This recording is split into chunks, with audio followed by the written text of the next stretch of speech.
I knew nothing. I knew absolutely nothing about the military. I was from the Bronx, New York.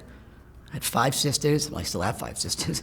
Living on the streets, smaller guys. I was like, concrete jungle, fighting my own little war, just trying to survive out there. And started an acting career. I know some of my great uncles were in the war. We just never talked about it. And by the time there was time to talk about it or an interest, they had passed on. But no family member has served, incredibly. Playing Frank Perconte versus playing a superhero is much different because you're playing a real life hero. So you want to make sure that you get this right. And that was the key for all of us and all the actors. And I tell it all the time to people that Tom and Steven, wanted to make sure that we honor these men properly, these elite men that did, remarkable, heroic things. So for me, I immediately just started reading books about the 101st Airborne, about World War II. I tried to speak to as many men, veterans from the era that were around. HBO gave us this wonderful, beautiful book of information on Frank Perconte, and it gave you an opportunity to call him too at the end. It had his phone number and his address. I didn't want to call him because I didn't know if I was going to open up old wounds and he might get pissed and be like, no, I don't want to talk about it. I didn't know what type of guy he was. So I wrote him a letter, and I didn't hear back from him for like a week. Then all of a sudden my phone rings. We were in boot camp, our acting boot camp, forgive me. Right before we went to boot camp, my phone rang. We weren't allowed to have phones in boot camp. And it was Frank. And it just talking with them, and he was just full of excitement, and he just wanted to give so much information. So for that meant a lot to me. And I was able to sort of find out so many little things. Did he smoke? Did he drink? Did he curse? How he wore his uniform? Who were his best friends? Everything like that. And then I would translate all the information to the producers, and they would kind of incorporate that into the new scripts or the edit. The first scene that Frank had was him, I think it was with Joe Toy, where Joe's talking about, and Joe Toy in episode 1, when they're putting together their jump bags, and he's talking about my brass knuckles, my skivvies, and this. And then I was originally going to be smoking a cigarette in that. And if Frank didn't call, and we didn't talk and ask him these questions, the first thing he would have saw his character on TV do is smoke a cigarette, and something that he's never touched in his life. So little things like that, you want to make sure that you do the best job possible for his family as well. You want his family to kind of look up on that screen and look at Grandpa or Dad or Uncle Frank and just know that, man, that's my grandfather on the screen. Has it been surprising to you to see the affection that people have for that series? I wouldn't say surprised. I guess what I like to say is that series has shaped me and molded me as a man. There's no doubt about it. Who I am, the relationships that I had with the other actors and the producers and the writers and everybody, and the relationship that we still have today. It's the job that keeps on giving. I get to come do this 20 years later because I got the opportunity, the honor to portray Frank Perconte. So here we are. But the global reach of Band of Brothers is phenomenal. No matter where you go to these small little towns, and you go to St. Mary Glees, or you go to Eindhoven, and people know who you are. Not only people that are 40, 50, 60 years old, kids, because they're watching it again. You got their relatives kind of going, watch this Greatest Generation. See what they've done. You think you've got it hard. Look what these 18, 19, 20-year-old kids went and did. They sacrificed. So I feel like there's still that a strong American soldier, spirited, and any time that I could be involved in celebrating the American soldier, oh man, I jump on that, because I just think it's an honor to be in their company.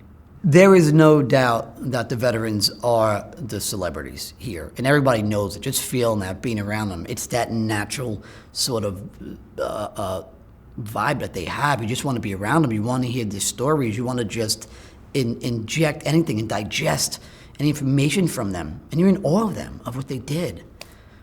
So I enjoy it. Now, I didn't know that going into this project as an actor. You'd think it's going to be great doing a series, Band of Brothers, Tom Hanks, Steven Spielberg, all these great producers and directors involved, the best of the best in the world. And you're like, wow, this is going to be great. It's going to open doors.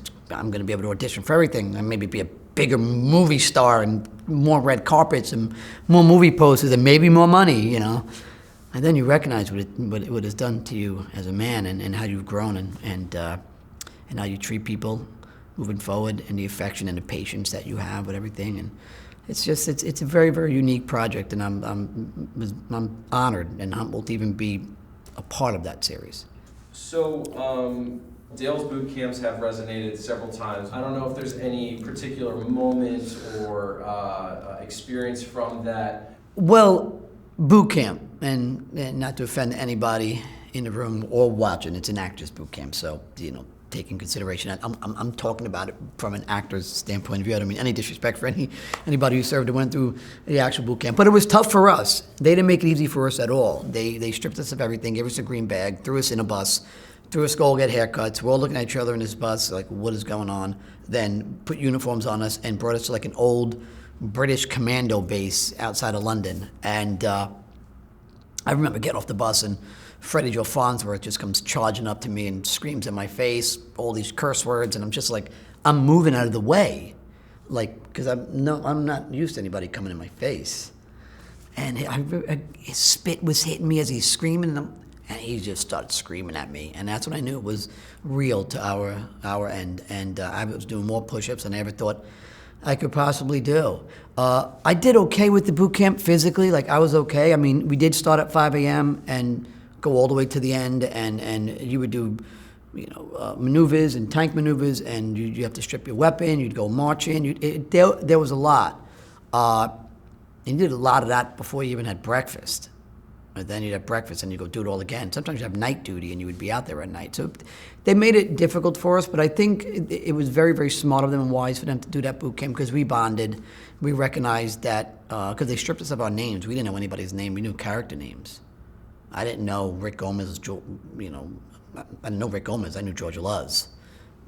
I knew Garnier, not Frank John Hughes, all of them. And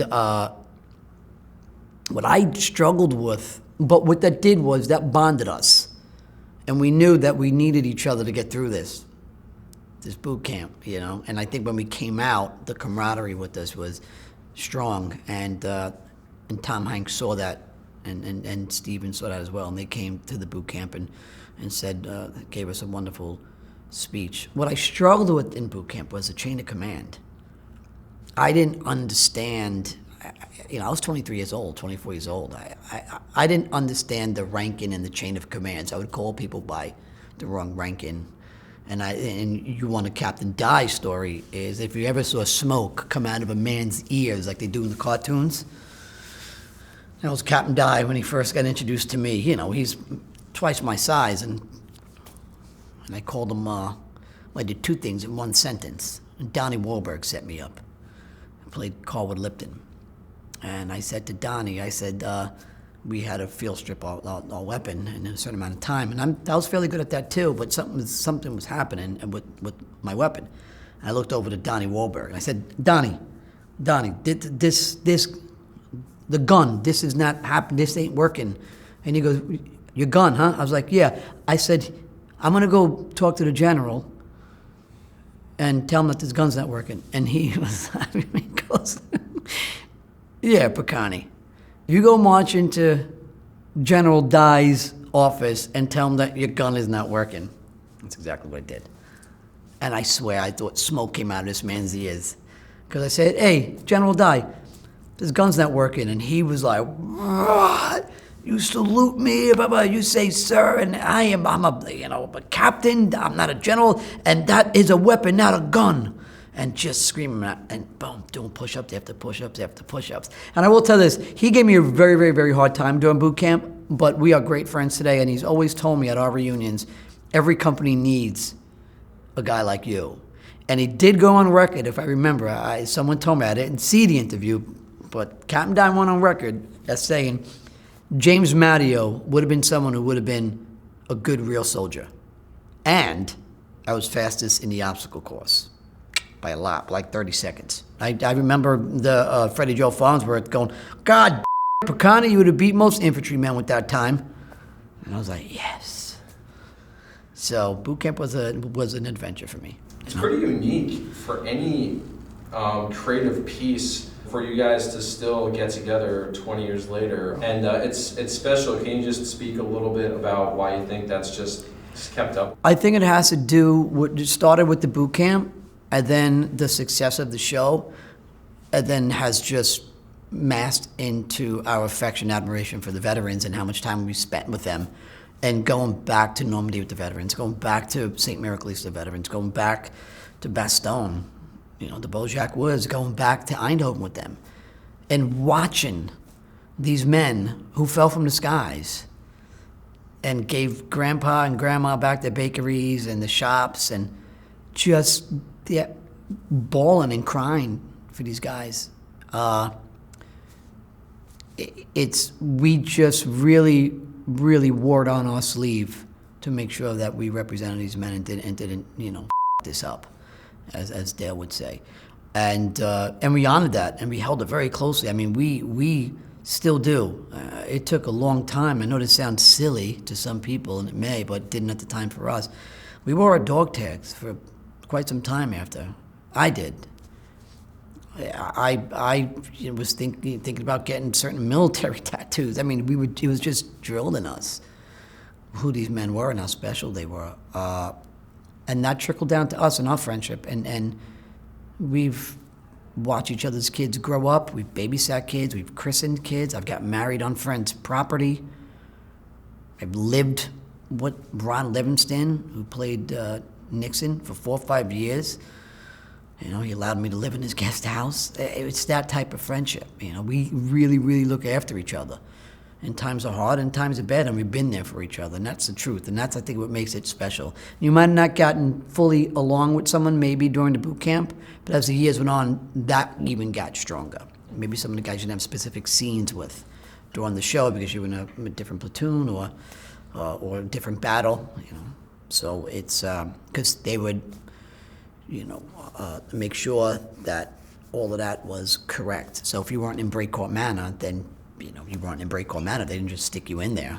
Obviously, there's a book that you have to honor. So, what advice would you have to other actors or actresses who have the opportunity to bring to life, in particular, these military, these historic figures? There is no better reward than playing a historic figure at the capacity of Frank Perconte or an airborne or any military soldier.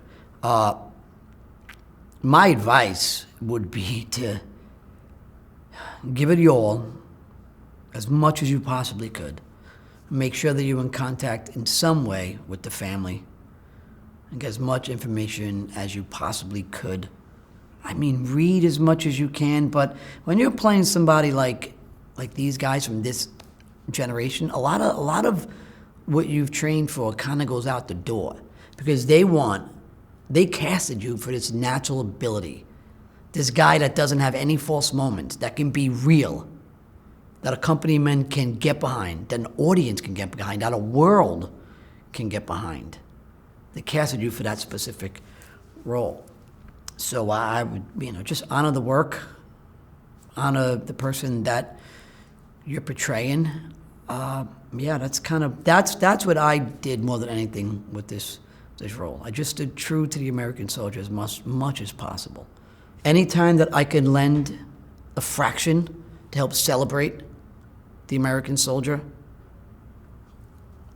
you could call upon me. I'll be there. I think it's important to keep these stories alive, and it's important for the younger generation to listen and to understand what these men and women have done. I found out about Band of Brothers, I think I was doing construction at the time.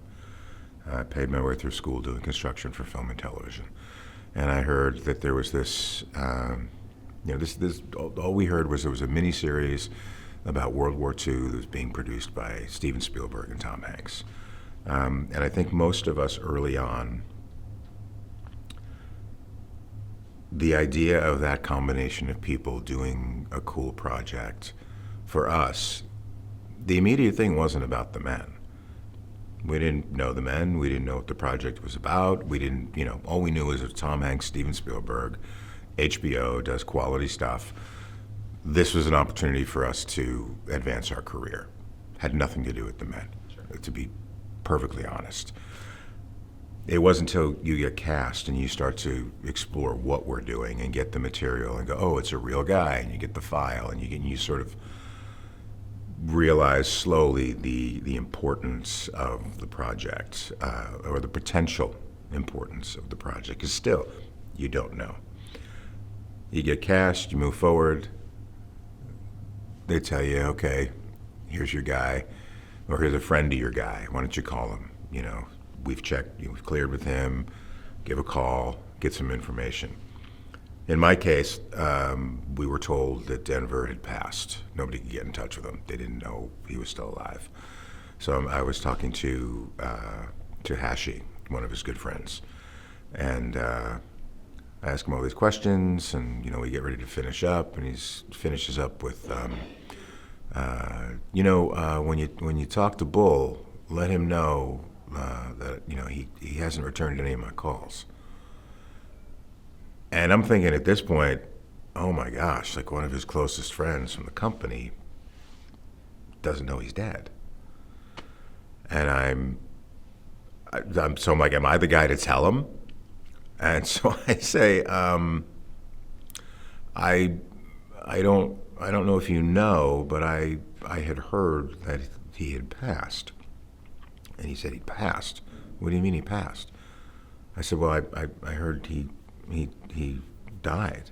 So I don't know when or what. He said, wow. He goes, that's really odd, because he was supposed to call me back. I haven't heard from him in like 3 weeks. And I went, okay, hang on a minute. Hang on. They think he passed like months ago. So you're saying you spoke to him 3 weeks ago? He goes, yeah, but he was supposed to call me back and he hasn't called me back yet. I said, let me make a couple of phone calls. He goes, well, here, take his number. So he gives me Denver's number, and I pause and go, what am I supposed to call him? Am I supposed to call the company producing?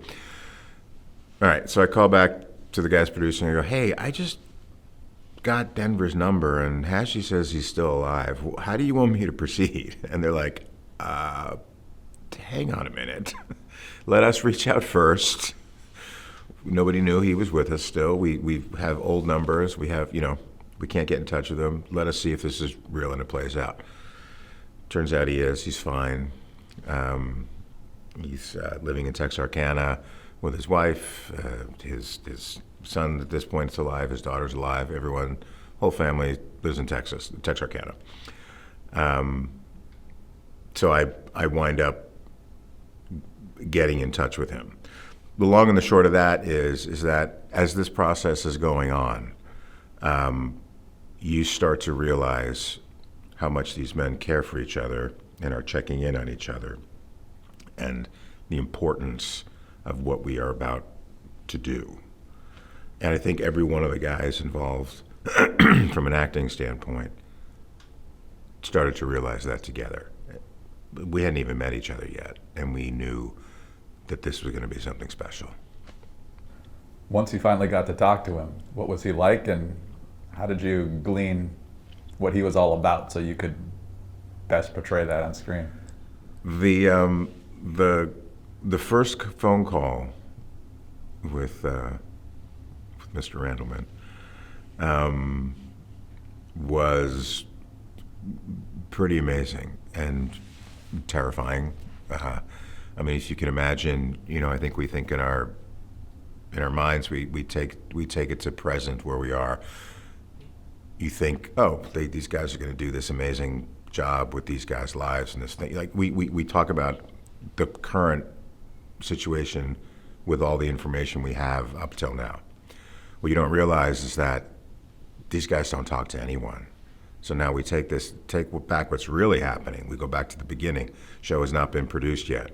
Guys have been talked to about, hey, this book, Stephen Ambrose, that guy that you didn't really even want to talk to at the time, or weren't sure if you trusted or kind of trusted, but you did this interview and this book came out. You're still not sure if you like the guy yet. They're making a movie out of it. They're making a movie. You know, we're doing a miniseries. They make, hey, are you in the movie? We're doing the movie. That's what all the guys kept saying. So the movie, you now have another level. You have these actors reaching out who are going to portray you, for better or worse. Now, you know, in their minds, Hollywood f***s everything up. So it's like, they're going to mess this up, you know, so we got to make sure that they get it right. We go, now put yourself in our shoes, where I'm the oldest guy in the actor. I'm the oldest. I don't think Denver was, he may have been one of the older guys. I'm the oldest guy, the oldest actor in the company. I'm 35 at the time when we shoot this. And everyone else is younger, all the way down to 19 years old, I think, some the younger guys.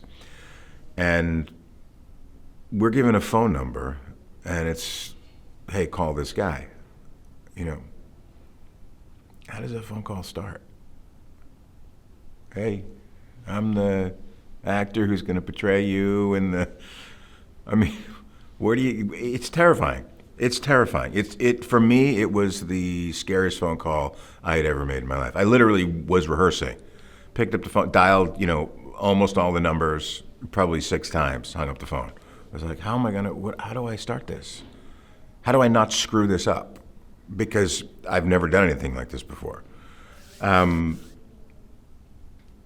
So I eventually call. I get Vera on the phone. I said, hello, my name is Michael Cudlitz. The actor who's going to be portraying your husband in the miniseries. And Vera, who's was just lovely, says, oh yes, you're the young man we've been waiting to hear from. Hold on. So I was like, okay, this is great. Yeah, this is awesome. This is going to be easy. So Denver picks up the phone. He's like, yep.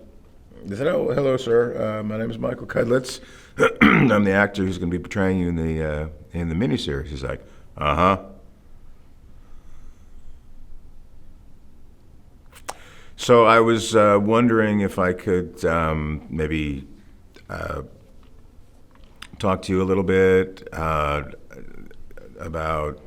and going through my mind is now, I'm like, tell me about the war. I'm like, how stupid is it? Tell me about the war? What, like, no, I got nothing. I got less than he has, and he's giving me nothing. So, right. So I'm like, I'm calling really just to get to know you and, you know, see if you can, you know, answer a couple questions so I can get a little bit of a sense about, you know, what you went through in the war and how you feel about it now, and, you know, your friends and, you know, people you keep in touch with. So I'm just wondering if that's okay. He's like, uh-huh. This goes on for probably 15, 20 minutes. And I got nothing. I mean, I'm getting nothing from him. I don't know where I'm going to turn to next. So I'm literally, kind of wrapping it up, and, you know, like, okay, well, he's quiet. Got that from him. And I said, well, let me say goodbye to Vera, and maybe I'll call you in a couple of days and we can chat about some stuff, and I'll think about some questions I have for you. He's like, okay. Hands the phone to Vera, and I start to say goodbye to Vera, and she says, well, did he answer all your questions? I said, well, it's kind of hard to, you know, it's a weird subject matter. She's like, well, would you like me to tell you about him? And I was like, okay, here we go. We spoke for an hour and a half about how they, you know, I forget exactly how they met, but I know they went on this double date before you went off to the war. But just telling me what kind of person he was, what kind of man he was, the things he did for her prior to going away, how it was when he came back. Just an immense amount of information, and ultimately phenomenal information for an actor, because as an actor, you realize I don't need to know what he felt about what he did, because that's how he felt.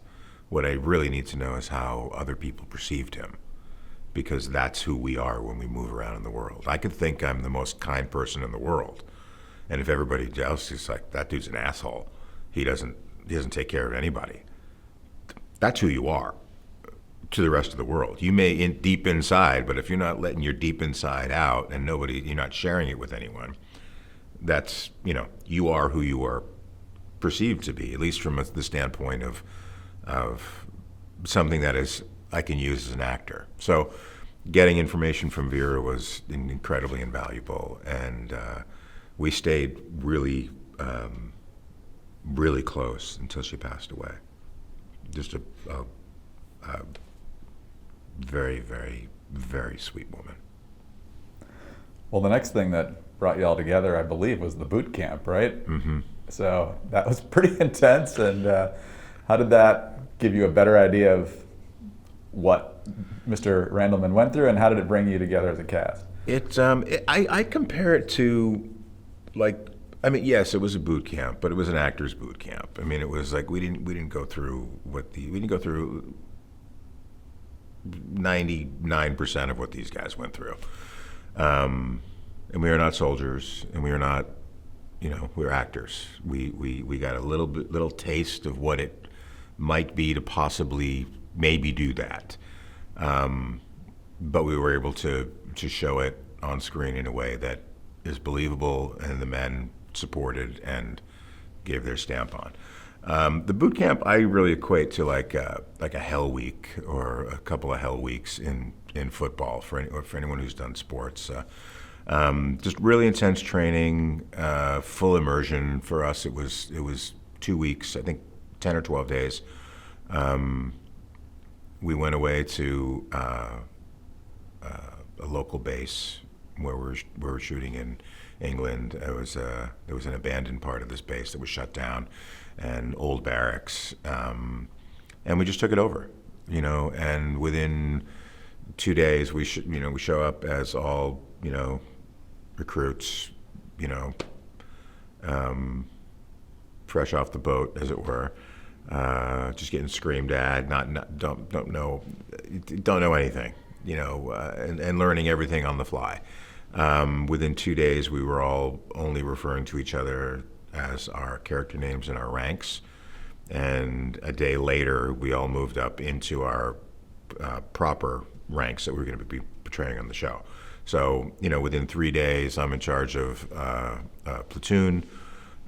Damien, who played Winters, is in charge of the company. All the staff sergeants are running the show, being talked to in their ear, but we're running this whole thing like it's a company, and horribly, I'm sure, at first, but full immersion and having to do everything and not, and being allowed to fail. There's nothing that lets you learn something more quickly and thoroughly than being fully immersed in it and succeeding and failing at it, because the failures reinforce what it is, and the successes give you the confidence to move forward. By the time we came back, 10 days later, I don't know what the hell we were, but we were not the same, 150 guys that left. It was a pretty amazing experience. In that time we did a lot of physical training, calisthenics, conditioning, weapons training. Everybody was training on the specific weapons you would be using, but then we were sort of cross-training on the things that we would have known how to use from a extended basic training if we would have gone through it. But starting with the things that we were going to be using, all the time. So if you were written out in the script and you were really only, you're part of the mortar team and you were working on mortars, that's what you came out doing. You still might not know how to really operate your M1. You were on mortars. That's the thing you need to be incredibly proficient at and look and really know what was happening, because the stuff in the script is written out. The mortar team, mortars are fired. Okay, mortars are fired. What does that entail? Well, they have to know what they're doing. So they were trained in that.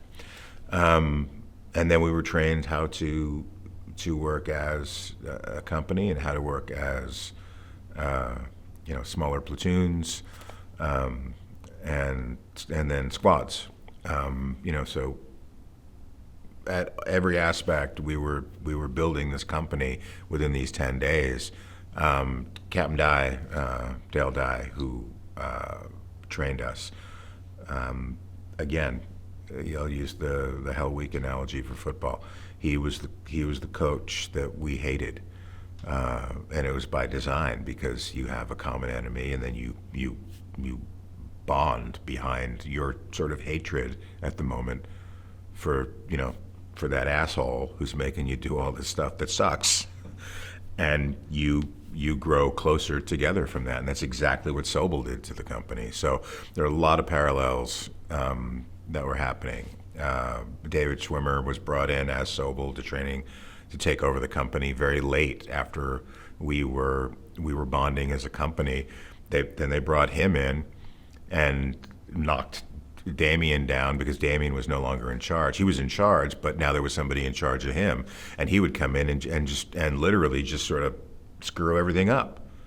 So now we were like, screw that guy. So he was Captain was building in the structure of us being in charge of who we were in charge of, having to answer to who we had to answer to, but then also putting Schwimmer as Sobel in charge of us, who came in late, didn't have to go through any of the stuff that we went through the prior 8 days, and all of a sudden this guy's in charge. So we were like, screw you, which is exactly the power structure that we have in the show.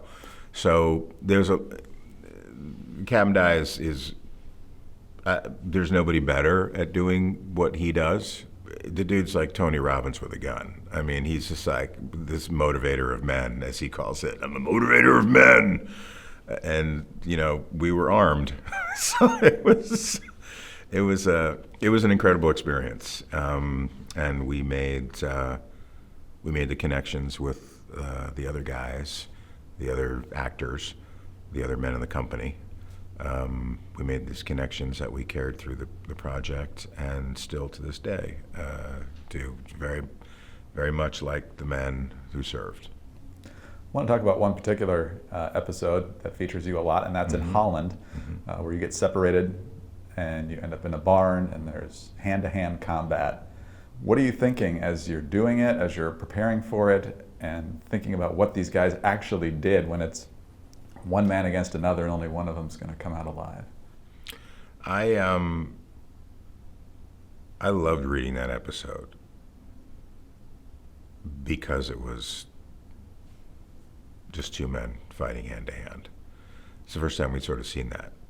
It's brutal because it escalates, and the way it escalates, in the end, Denver winds up stabbing him in the face, basically, with a bayonet.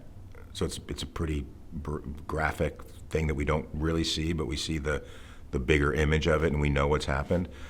But that moment when Denver turns and sees and realizes that this young girl has witnessed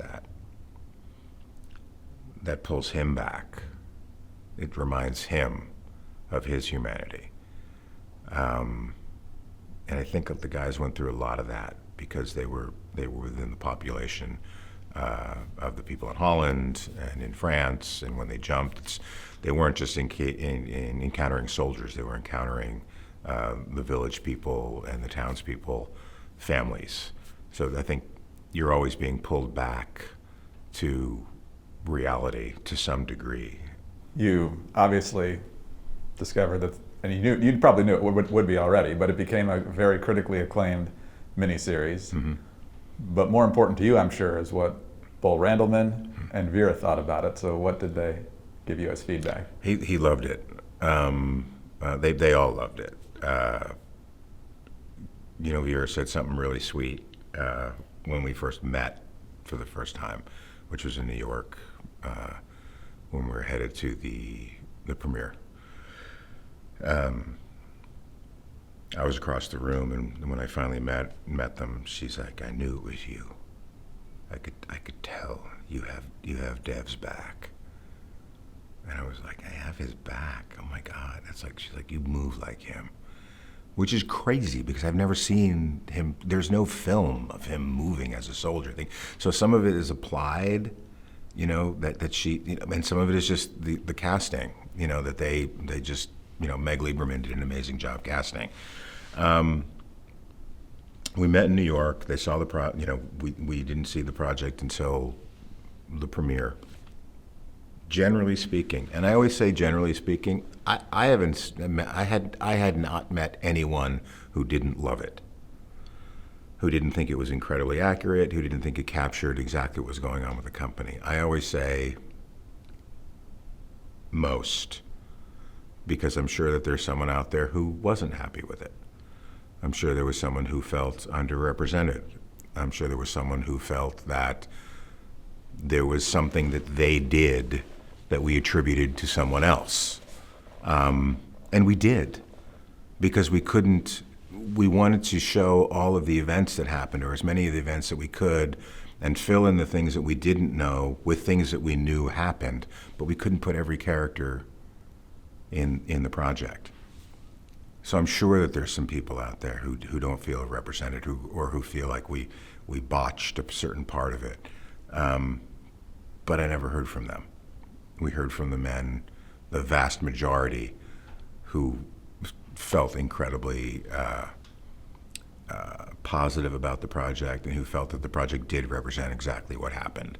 And from a representation standpoint, I feel confident saying we represented the men well. And we feel like we based on what we hear from them, we feel like we nailed it, because we did the work that we needed to do to portray those men in that time as best as we could. Now, of course, they're all gone. Mm-hmm. And so the legacy continues on, thanks in part to the Ambrose book, thanks in part to the miniseries. But as long as you guys are together, what do you see as your responsibility to keep their legacy alive? I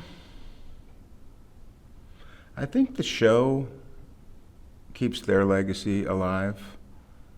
I think they will always be alive within us. I think that's more of a personal relationship that we have.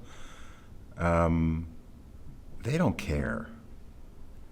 And they'd tell you if they were here. They don't care. The fanfare is not, the memory. They don't talk about those things. They loved each other, even the ones that pissed each other off, and we saw it. We got a really wonderful behind the curtain look at it, and they are a wonderful dysfunctional group. They are the bad news bears. They are the black sheep. These guys are they're an amazing shit show. And they're amazing humans and would do anything for each other. Any of them called when they were all with us, and anyone needed anything, they'd drop everything and go take care of them, because they're part of this company. So I think that things like the miniseries and the fact that it's, we're 22 years later, and it had just come back out on Netflix, and the show was #1 for 2 weeks in a row. It's insane. 22-year-old show. I think it accurately depicts war, something I will never truly know, but have experienced through them in a very small way. I just think it's important to have it out there and to talk about these men, because the life we live is because of them. Born in a little place called Greenock, just outside Glasgow in Scotland. So I'm I'm a Scotsman who sounds like a Londoner who came to America 20 years ago, who plays, American folks, and in this show in particular, an American Jew who spoke German. So I had had to work out all sorts of different accents. Now, Americans like to try out an English or British accent. I don't know if we're any good at it, but how do you give a convincing American accent? It's funny that you say that. I think for whatever reason, American women do great British accents. And the American guys, it's a little tougher. But I think the reason being is I was raised on American film. I would go to the movie theater every weekend. I would go and sneak into my local cinema to watch, whatever big blockbuster was coming out. And then I started getting a little more arty with it, and I started watching more and more New York-driven film. And so I honestly think that a lot of my accent work came from just study. So I don't think many of the American guys are actually watching a ton of British films. I mean, they probably are, but there's more American movies than there are British films. So it's sort of easier for me to slip into it. I don't know. Can you turn it on and off like a switch? Like that. That's awesome. You have to pay me now, though, if you want it. I'm kidding. How'd you get started in acting? Started when I was a kid. I was one of these, I think I've done all right because, I don't have any drug problems or, I'm still in it. Started off as a kid in London. 11 years old was when I started. I made my first movie, I think, when I was 13. And once I did my first film, once I got in front of cameras, I sort of realized that's where my path was taking me. So I did my first movie around 13, worked, steadily and a lot in the UK for many years, and then Mr. Spielberg and Mr. Hanks came knocking when I was 24. I was one of the youngest on the show. Anything that stands out immediately in your mind about the audition? So many things. I was very lucky. There was a lot of guys that had auditioned, 7, 8, 9 times for this and didn't get it, But band was, every actor of my generation knew about it. Everyone in the US, everyone in the UK, everyone in Australia, everybody knew about it. All the English-speaking, big countries were very aware that this show was coming to town. So everybody was on the phone to their agent straight off, get me in. And all our buddies of the same age, everyone was talking about it. So we all knew it was happening. And I was very lucky. I only auditioned 3 times, and like I said, many people did many more than that. My first one, it was at the Royal Athenaeum Hotel in London. I had to go in and meet our casting director, a very well-known lady called Meg Liebgott, who, I often say this, I think the success of Band of Brothers goes down Tom Hanks, Steven Spielberg, Tony Toe was our, boots-on-the-ground producer, who oversaw everything for Tom and Steven, and then Meg Liebgott, our casting director, and Captain Dye. Those were the folks that really put their show together. So I knew I had to meet Meg, and when you first go to meet someone of Meg's stature, you are kind of told, under no certain terms, she's all business. There's no messing around. There's no cute little flirting. There's no charm that's going into this meeting with Meg. And so I had to go and meet her associate first the same day. And as I walked in, sometimes when you have auditions, they have readers opposite you. They have actors, great actors, that will come in and read opposite. And the guy who was reading opposite, I knew him. I did a show with him about 8 years previous. So he knew I was not American. But I went in telling everybody I was American and telling everyone I was from Connecticut. And that was my whole thing. And so I was like, I hope this guy doesn't blow my cover.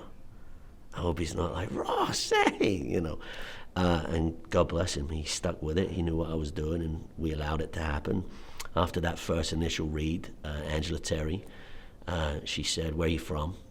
And I said, I jokingly said Connecticut, and then I dropped it after that. I was Yonkers from then on. But she said, can you stick around? You got to go meet Meg. Sure. So I stuck around, and a lot of guys were coming and going, and I was like, I seem to be one of the very few that's sticking around.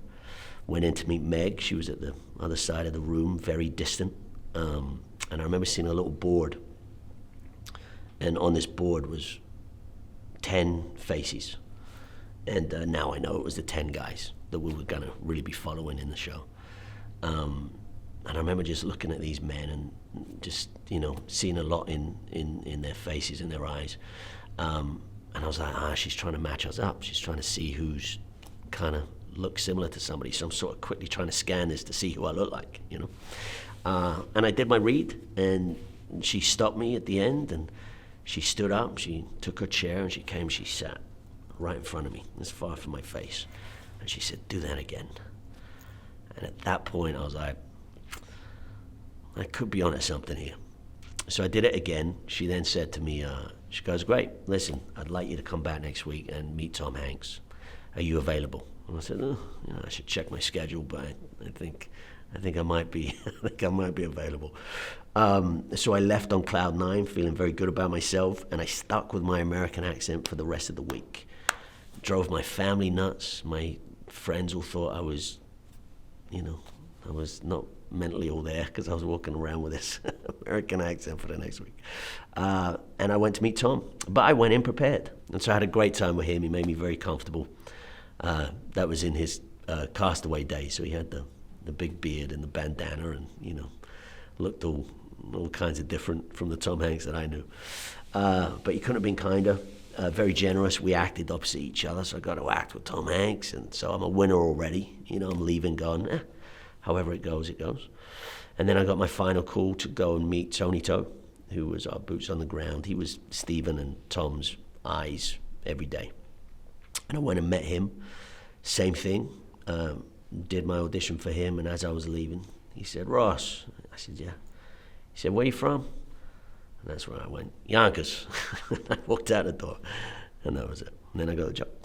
You mentioned Captain Dye was one of the people that, Sure. that really helped to make this a big success. And of course, there's this boot camp that lasted, about close to 2 weeks that you guys were part of. What was the first moment? Because I know that one of the things that brought you guys together was your initial dislike of what you were going through there. So I think they call it trauma bonding. Yeah. So was there an initial moment where you're like, what did I get myself into here? Not really, not for me. And I don't want to speak for the other guys, but I'm pretty sure most of us, a good 90% of the guys that went to boot camp, because there was arguably the 10 main guys, and then there were, maybe 20 other guys that were, good supporting roles in the show. And then we had, they called them back then special ability extras, which is just a different term now, but these were all ex-military guys that were going to be, the shoulder next to you, or the guy just walking past who looked like he knew what he was doing. So they wanted everybody to be trained in a specific way. And I'm pretty sure like 90% of us were all like, let's do this. I think there was a few that are like, can I call my agent? But that was drilled out of us straight away.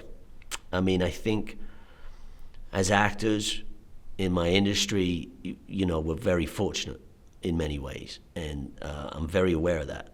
I can be on set and somebody will offer to bring you a cup of tea. How nice is that? It's a lovely, you have a trailer, you also have to study, and you also have to get your brain going. It's not easy work, but they do make it comfortable for you. And I remember with band, I got a letter, we all did, a typed letter, dated in the 40s, from Captain Dye, basically welcoming us in his way, in his salty old way. But he said, from day one of this boot camp, you're now going to be in the military. You're now a soldier. And so I remember the town car coming to pick me up from my home. And I remember getting in the town car, and Alan, my driver for the next year, who became a great soulmate of mine, he's like, "You ready for this?" I said, yeah, I think I am. And I showed up at Hatfield, which was the studio. It was an old air base that had turned into a production house and studio where we shot the show. And I remember pulling up there, and there were a few other cars pulling up, and all the actors again, and we're all, trying to suss each other out, and who's who, and literally within 5 minutes, we got into our uniforms, and everything changed. Just respect from the get-go, eagerness, willingness. We all hit walls, we all hit barriers, it was a tough time. I mean, it's funny you say 2 weeks. I mean, people sometimes say, oh, it was a 5-day boot camp, and others are like, it was a 4-month boot camp. It was 2 weeks, and it was a 2 weeks, and I wouldn't dare ever say this to any of my military friends, it's not the boot camp that they're going through, it's not their basic, but it's a really, really close representation because they wanted to cram everything in. And so they beat the snot out of us, for 2 weeks. But boy, did they make us look sharp. They wanted us to be able to, not get an M1 thumb when we're reloading, They didn't want us to call cut if you ran out of ammo. You knew how to get out of a jam. You knew how to, if you dropped equipment on a bluff, you knew how to go get it. It was just, that was the reason for boot camp, was to make us look and feel like these men, or as close as we possibly could. And so the show would not have been the show without Captain Dye and his cadre screaming abuse at us and chewing us out every single day. Captain became a wonderful friend of mine, and still very, very close to him, And I got away with murder with Captain. I used to just, I would just be cheeky and smart mouth in the right way, but he sort of allowed that with me for whatever reason. But yeah, boot camp was the reason the show looks, and the reason the men bonded. Now, one of the other things you need to do is bond with your character. And right. Unlike some of the other veterans, Mr. Liebgott had passed away by then. But from what I understand, you actually found more material talking with people who knew him and other things that had been written than some of the people got from the living veterans themselves. So well, the worst, the thing that you always realize is the thing with these gentlemen was they would never or rarely talk about themselves, which is just outstanding in a way. It just tells you so much about them. They wouldn't discuss themselves or their own heroics, but they would absolutely tell you what their buddy did. So yeah, I was slightly envious at one point because everyone was getting binders full of information, of letters and detailed descriptions of their man, and I got a manila envelope with one blown up picture, which is the same picture in the book, and I was like, you've just wasted. You didn't have to print that out. I've seen this picture, and I remember being a little, oh wow, dismayed. What am I gonna do? And I started leaning on the guys. I started leaning on Bill Garnier. I started leaning on Babe, and Mr. Compton and Mr. Malarkey. So all the stories they're willing to tell about Joseph Liebgott are getting passed on to you. Straight away. And what was fascinating too, which is something, that took a second for us, and it's taken us years to sort of be okay wearing this clothing, was the men would look at me like I was Joe. They would talk to me like I was their friend, because I was now that representation. It makes me want to cry. I was now that representation for them. And so that's why I knew beforehand, but that was really starting to solidify the importance of what this meant, playing these men, and the legacy of Easy Company. And it's something I and the men still do to this day. I mean, we're very, very protective of that, because we know that, God bless them, they've all passed on now. And the audiences that we managed to reach through Band of Brothers and these new generations that are coming forward now, the kids are coming to us now. They see us as them.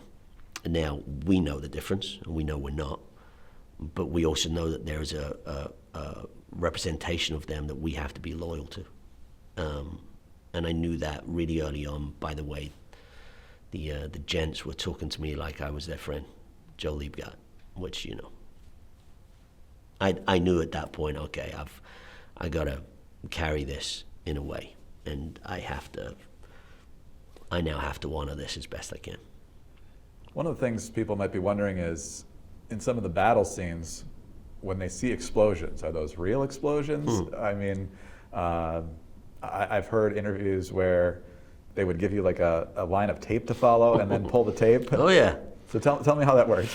So, so again, this is where boot camp came in. Captain would be able to go, Liebgott, got it, sir. Garnier, you do a bull, Perco, all right, they'd tell us where we needed to go. So they'd figured that out. And then you would have our effects team, and they'd come over and go, all right, so, this is going to go, this is going to go, this is going to blow, this is going to go, this is going to go, this here's going to... And you'd mark the tapes out.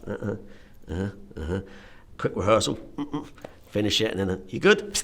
They take the tape away, and you're like, I don't know if I'm good. Am I good? Let's see where this is going to go. And of course, you would figure it out, and nobody lost a limb, so... Thankfully, and also you're also dealing with Hollywood explosions, so they look immense and incredible. They're pretty safe, even if you were to be on top of something that perhaps went up. I mean, you might get kicked up in the air for a second, but I think you'll be all right. They had the best of the best. Best of the best, right? Yeah. Same people that had worked on Private Ryan? Yeah, a lot of the same crew, and but also just production levels, like the designers on this thing. I mean, the wardrobe, the costumes. I mean, everything was just the best of the best. You've got Mr. Spielberg and Mr. Hanks knocking on the door, going, "We're doing this show. You in?" And everybody drops tools. I'm in. What do you need? How much did you see them, Mr. Spielberg and Mr. Hanks? It was Tom's baby. I've always said that. Stephen was there a lot. Yeah, he would show up on set, and it was always very exciting days when Stephen was on set, and he always loved to come in, and he would always steal my M1 and hey Lieb, can I just, yeah, sure. And he's always playing with I'm keeping my eye on him because I got Captain Dye watching me. You were never allowed to give your weapon to anybody, So I'm like, okay, then I give it the boss. You're good. But Tom was there a lot, and Tom directed episode 5. But he was very instrumental. So Tom was there a lot. I saw him all the time. Yeah. Perhaps the most famous episode is when you're at the concentration camp, and obviously it's going to have an impact on Liebgott as a Jewish man, sure, more than anyone else. So since you're not, how do you try to get yourself into what he was thinking at that time? Yeah, well, I mean, again, we're all very aware with our education of what was going on in the camps at that time. The producers and I had a long conversation about whether or not I should go visit one of the camps, which I hadn't been to one of the memorial sites at that point in my life. I've since, I go 3 times a year almost now, to go and see the memorial sites and pay my respects, and but I was aware obviously of what had gone on, but I dug deeper. I actually, funny enough, during boot camp, and it feels like a name drop, but it's not, but David Schwimmer, who played Sobel, obviously I knew his faith, and he knew I was playing Liebgott, and we ended up palling up a little bit, and he said, anything you need to know about the faith, ask me. So it was great for me. I would lean into him a little bit and ask him a lot of questions, and I said to him, please, ignore my ignorance if there's anything here, and he was wonderful. He was an open book. He said, ask me anything. So I would ask everything and anything that I had in my head at that point, and he was very open and honest, and that allowed me to really dig deeper into the faith and find out what that would be to a man who was going to witness such a thing. I decided not to go to the memorials before the show because Easy Company, this was the first time anyone had come across this. Nobody knew what they were. And so I wanted that to come across on camera. And I think a lot of the guys did. That's not just me. I mean, I was adamant. I didn't want to see the set. They were like, do you want to come up and see this? And nope. I want to see it first time on camera. I want to be there and have that shock. So already you have the horrific sight that you're seeing, okay? And the set design and everything on the show was the top of the range. You can't ask for more. And so they just created everything so realistically that there was no way that you weren't going to feel that. So you're feeling that, and on top of it, with all the knowledge that you now have about, looking into the faith of Liebgott and how that would affect somebody, was hugely important to me to come across and to get that notion across. So, yeah, it was tough episode to shoot. This is obviously a very intense drama all the way through. We talked Sure. about how going to the concentration camp was dramatic in a different way. There had to be moments, whether it's a flub line or something else that happened during a take that just got you all laughing. So is there any particular moment that just comes to your mind about just cracks you up still? There are so many times we had a joy on this show. It was probably more joyful than somber, because we knew what we were doing, and so when the cameras were rolling, we knew where we were at. We knew the mindset we needed to be in, but we were there with our brothers. So you put a bunch of guys together who are all very close. There's a lot of laughs. I will not tell you most of those stories. You know, it was a great time. Band was a great time. I mean, we took it very seriously, and in those moments, it's there. But it was also, you know, one of our greatest experiences. It was terribly sad when it ended. It was we all of us felt a real, you know, mourning for it. It was a really tough time when the show ended, because we had just created this brilliant friendship, brotherhood. But also on the back of that, we knew the story that we were telling and how important it was, and you know, we knew we were in the right hands, and we knew we weren't gonna screw it up. What do you want people to know specifically about Joseph Liebgott, and what do you want them to know about the Band of Brothers? I think the thing that I'm most proud of is through this medium of entertainment, we have opened the doors to, and I said before, you know, new generations. And I guess if you're asking me what I would like people to come away from that with, is the knowledge that the bravery of these men saved us. Saved us. To go into the unknown, and especially in a time where it really was the unknown, and to throw yourself out of an airplane with a parachute, to go on a boat onto a beach, to be, you know, just meet unimaginable warfare. Thank God for them. You know, I will always be in their debt for that. So it's not even about taking away, you know, what you think of Joe. Liebgott was one of the men. And Easy were just a company of men with other companies. So this whole collaboration of bravery, there's a reason they're called the greatest generation. You know, that is something that we shouldn't forget. And I think that's what's great about the show is I get kids now coming over going, you know, yeah, I didn't know.